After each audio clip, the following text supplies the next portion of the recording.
Hi, my name's Karina Moore. I'm the Health and Human Sciences educator for Purdue Extension in Orange County.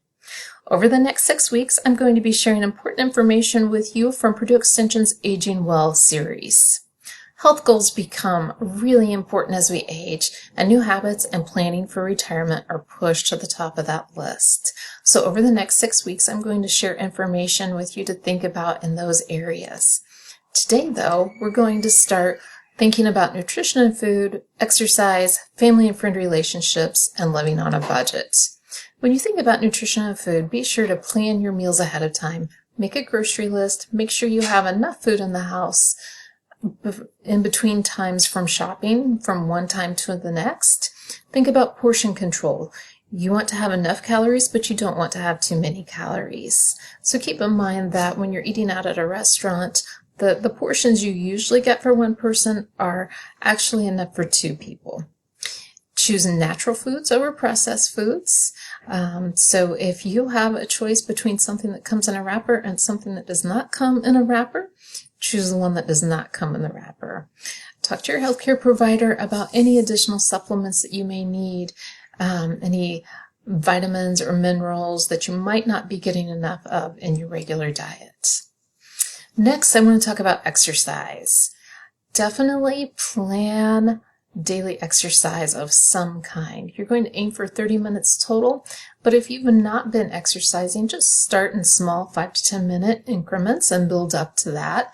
Remember to do some gentle stretching each day. Drink plenty of fluids, and if you feel any pain while exercising, you should most definitely stop. Talk to your healthcare provider before starting an exercise program to make sure that there aren't any movements that you should avoid. Also, there are so many benefits when we exercise. Most importantly, it improves our mood and reduces anxiety. So it's not just about the physical, but it's also about the mental aspect of what exercise can do for us. It's also going to increase your energy level and give you more stamina throughout the day. Also, consider your family and friend relationships. That's another area where we want to just really focus on increasing those and making sure they're positive, because spending time together reduces depression. And right now, even though we're trying to stay physically distanced and safe during the pandemic, even if you can do online chats, talking to each other on the phone, all of those things help. It's being connected that makes you feel better and helps reduce that feeling of being depressed, particularly if you live alone. You also remember to add playtime to your weekly routine.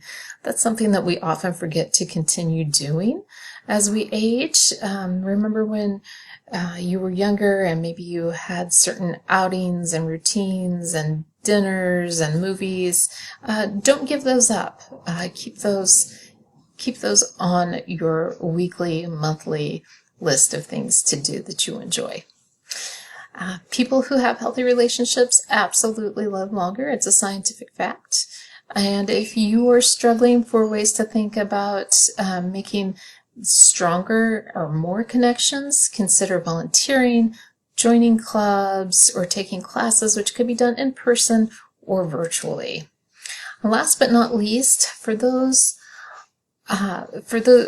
important times in your life when you have to live on a budget, as you're getting closer to retirement, the money may not be coming in at the level that it had been previously. So use a monthly budget worksheet. This will keep you from forgetting about maybe some of those expenses that only pop up every 3 to 4 months. And think about the items that are must-haves versus the items that are just simply nice to have, so that you don't accidentally overspend on something that you just enjoy and then come up short for something that becomes a requirement. Protect yourself from fraud. Locate pharmacies with lower medication costs. This will take a few phone calls. Just keep in mind that there are differences in pharmacies and the price that they charge for medication, so it is well worth your time. Or you might ask, a sibling to help you, a child to help you, a grandchild to help you with this, because it's definitely worth the savings. And of course, stick to your grocery list when you do the shopping so that you're not tempted to pick up a number of items that aren't on the list that you don't necessarily need that week. Here are a list of helpful resources for you to peruse on your own.